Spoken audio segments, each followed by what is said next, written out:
You know, they have been an absolute joy to coach. It's an incredible group of women, an incredibly connected group.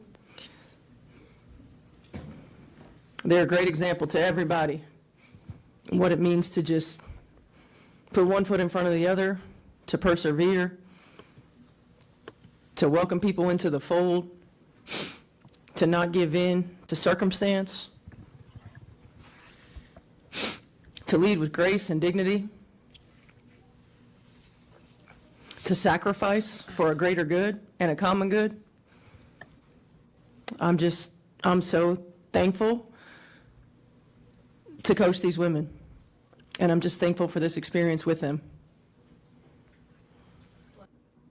Welcome inside Fever Insider Live. Brian Haenchen, Peterson, Tony East here with you. Fever fall to the Las Vegas Aces, 107-98 game in overtime in Game 5 of the WNBA semifinals. A lot to get to. I'm just going to throw it to you guys and let you get us started. Chloe, let's start with you, and Tony and I will take your lead. Yeah, I mean, this was, I think, I don't even know what I was going for in that. This was an interesting game, I would say, and I think a good game for Indiana. It kind of encapsulates Indiana's season in a way. You know, they fought until the end. They had Kelsey Mitchell go down at the beginning of the fourth quarter with that cramping that made her go to the hospital. They had a Leah Boston foul out, and they still, forced overtime. And then they competed in a lot of the overtime period. As Chickadee Dream says, 6 injured, and 7 injured with Kelsey in the fourth quarter. And they forced overtime. And I think that just encapsulates how resilient the Fever have been this season, despite all of the bad luck, all of the injuries, everything else that has happened. Rip Tony. Oh, he's back. I agree. I'm having tech casualties at the airport. It was almost like the perfectly Fever game, wasn't it? Like if they had won that game, everything we've written about and they've said about resilience and spirit and we over me, they had their best 3 players were all out for the overtime period. And they still had a chance. They got to overtime at all was impressive. It was so close. And it still is in a lot of ways the perfectly Fever game that they even got to that point. And Lexi Hall was telling us post game, Chloe, you were there. She was like, yeah, we thought we were going to win. We've done it all season, and you get to that point, you just think you're going to. They played that well all season and tonight, and Odyssey Sims was brilliant to overcome Mitchell's absence, and they got enough from other players to keep up. The stars were just too much in the end, but it was almost the perfectly Fever game. Really, truly was. I guess probably the most relevant spot to start, the thing that everybody be talking about for a while is Kelsey Mitchell goes down late third quarter. I mean, pardon the language, it's 2 a.m, so whatever. I saw that and it's just like, oh, fuck. Seriously, and I think that speaks for a lot of people, is just F words and profanity, just from a human standpoint, because she's meant so much to this team and has been great, at the meeting and all that. But it was kind of a scary situation where you see her kind of going at her knee a little bit, kind of grabbing her knee, upper knee, on her way, walking back after hitting the three-pointer, comes down, the play happens, and I think Aaliyah Boston is called for a foul, right? Mm-hmm. Her fifth. Players are kind of regather and regroup and just kind of walk, and then all of a sudden the cameras, I'm watching from home, cameras cut to Kelsey Mitchell down on the floor. Come to find out, she's walking kind of really slow, you see her pace really let up as she's crossing the lane, leans on the official, talks to him for a second, and then he's suddenly helping her down to the court where she stayed for several minutes. Next thing you know, the stretcher's being brought out. She, I guess, declined the stretcher, refused the stretcher, and wound up being helped off by teammates. But just a really scary situation. Found out afterwards, severe cramping, it sounds like, was taken to the hospital for fluids, which kind of just demonstrates, I guess, just how serious it was. But yeah, at that point, it felt like curtains for the Fever, but they still found a way. Yeah, I agree. I mean, it was pretty scary. I didn't know much of what was going on at the beginning because it was the opposite baseline of where the media was sitting. So the first I noticed of it was when everyone ran over, Fever and Aces players alike, to hold up the towels for Kelsey.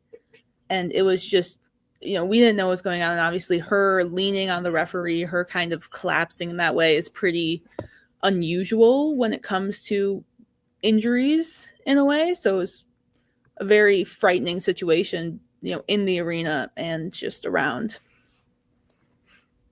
It's around the team when Kelsey missed her only 5 games of her career. That's how I know every time she hits the floor for longer than a millisecond, it's actually a serious thing. And so to see her say help and then have a ref have to come break her fall, I was like, oh man, this isn't good. I don't know what this is because it didn't look like she got hurt, if that makes sense. She was just kind of walking around. So that made me think, is this a muscle spasm? I think the cramping was a good guess. Is this a quad thing? Why is her leg so stiff? And I don't want to relate this all to the Pacers, but you just lose so much of your mojo as a team, even if just for a few minutes of the game when your star goes out like that, right? And the Aces were up 9 like that.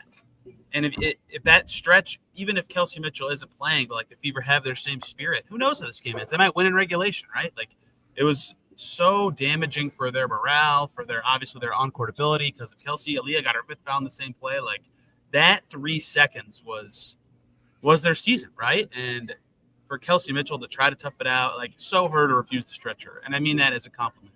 Aaliyah helping her off, crying. It was such a team moment that it kind of goes to everything we said earlier about how this game was everything about the Fever this season. This one was too. That moment was too, but in the other way, unfortunately. Someone getting hurt and being out for the season in a big moment.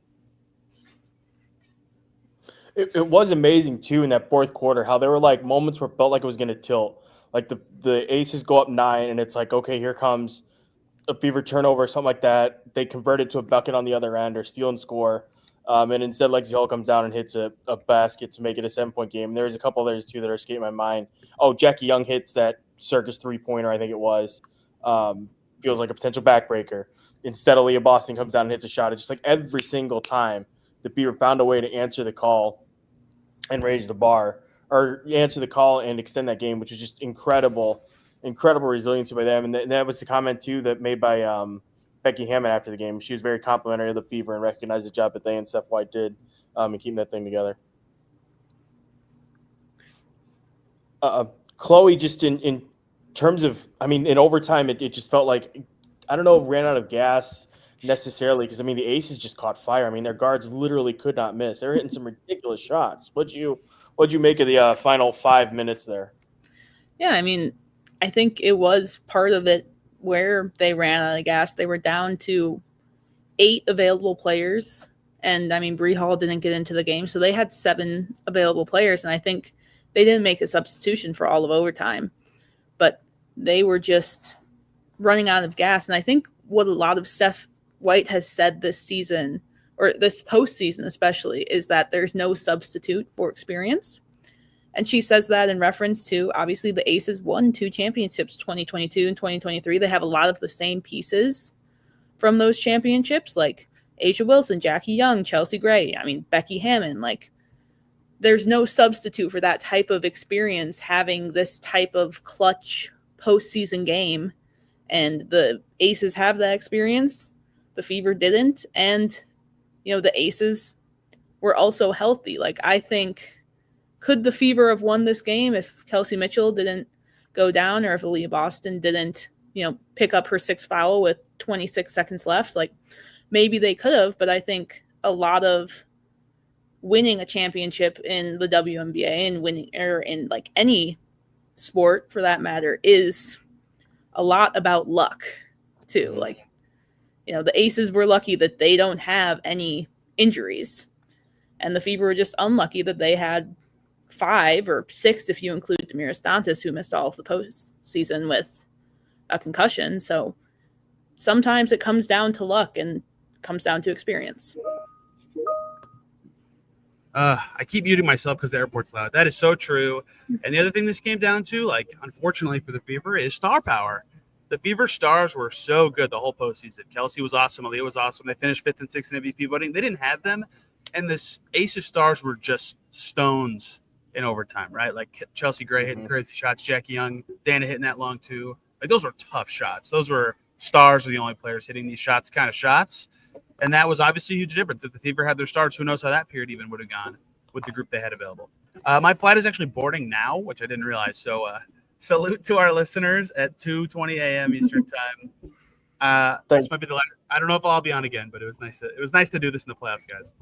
We'll be talking, Tony, because I want to hear your thoughts on the Nafisa Collier thing. So we'll get you back on here before. We do have to do that. Okay. All right. Safe travels, brother. Toodaloo. Chloe, we'll go here for just a couple more minutes. I know you have to get back to writing. What do you think? I lost my train of thought when Tony said he had to go. I mean, I think winning a championship, as I mentioned, a lot of it's about luck. Mm-hmm. And the Fever just didn't have that luck this season. Obviously, they wanted, they were considered championship contenders or just contenders in general at the beginning of the season. And then, Caitlin Clark got injured. She was limited to 13 games with an injury. DeWanna Bonner, who they thought was going to be a big contributor, she left after 9 games and eventually got waived. And then, you have the Sydney Colson, Erin McDonald injury, the Sophie Cunningham injury, the Chloe Bibby injury, the Damaris Dantas injury. Lexi Hull was injured, played through a back injury. There was just a lot of unlucky things that happened to the Fever this season. And they're all things they can't necessarily control. And I think through all of that, they still played a lot better or got a lot further than, people really expected. I think even at the beginning of September, people didn't know if they were going to even be in the playoffs. So to make it to a decisive Game 5 in the finals and take that game to overtime is really exceeding, what expectations they had less than a month ago. Yeah. We'll do Q&A. Chloe and I will do a season wrap show, hopefully with Tony at some point. So we'll get to the Q&A, specifically the Nafisa Collier stuff, because that warrants more than just thoughts at 2 a.m. from Chloe and I, honestly. It was cool. I meant to touch on this earlier, but just Asia Wilson, when she came out, she sat down right away and just immediately thoughts and prayers for Kelsey Mitchell, talked about her as a person, talked about how they're draft buddies and how, she seemed to insinuate that they talk fairly regularly. She said not every day, but seemed to insinuate that they have a relationship ongoing. So I thought that was cool. And then Becky Hammond did the same thing. We're just kind of unprompted. She brought up that her thoughts and prayers with her. And then she also mentioned that the Aces let up a little bit and the Fever took full advantage of that. And I think that's a fair assessment. I know some people in my mentions have taken exception to that. I don't think that she meant it in a derogatory way. I think it just, a little bit of human nature to an extent. And I think that the Fever did well to take advantage of that. And for the Aces, it's a lesson learned going into Phoenix. Quickly, Chloe, who are you picking in that final, by the way, between Phoenix and Las Vegas? Oh, I don't know. That's a good question. It's going to be a hell of a series. It is. I wouldn't be surprised if it goes 7 in the first year. There is a 7-game series or a 7-game finals series. I mean, I'm thinking the Mercury are going to have fresher legs, at least for Game 1, because they didn't have to play today or, play in overtime at least. But I really don't know. It's a good question. It's going to be a fun one. Yeah. Are we positive there's nothing wrong with Kelsey Mitchell except for cramps? I mean, are we?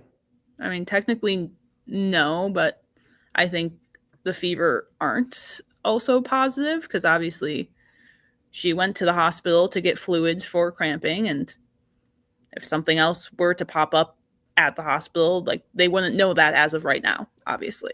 Yeah. Or they wouldn't know that as of the time they talk to us post-game. Yeah. So that'll be interesting. Any parting thoughts, closing thoughts, Chloe? Like I said, folks, we'll be back with a larger, longer post-game show where we take all the questions and all that. Do you have any other parting thoughts or observations from this game? I don't think so. Very resilient team, resilient series. I think the Aces just had more experience and they were healthy. So Jackie Young is incredible, and Asia Wilson cemented why she was the MVP and considered the best player in the world. There are a lot of people saying a lot of things after Game 1 when Aaliyah shut her down. And honestly, after watching Asia Wilson and what she did tonight, for instance, it just makes it even more impressive what the Fever did to contain her the first game out. It is impressive what they did there. And then Jackie Young, I mean, obviously folks are familiar with her being an Indiana girl and all, but holy smokes, 32 points for her, 35 for Asia Wilson. Yeah, is pretty damn impressive.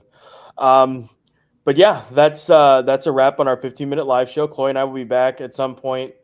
Fever X interview days. We're going to have hopefully one big surprise to you beyond the season wrap show and the whatever we do with exit interviews. So stay tuned for details on that. Be sure to subscribe to us on YouTube. Ring the bell for notifications so that you get updates on when we go live. Thank you, Fred Dye, for the personal updates. Wonderful stuff at 2 a.m. But yeah, we will be back with you guys here probably within the next day or two. Thank you so much for watching. We'll talk to you again soon.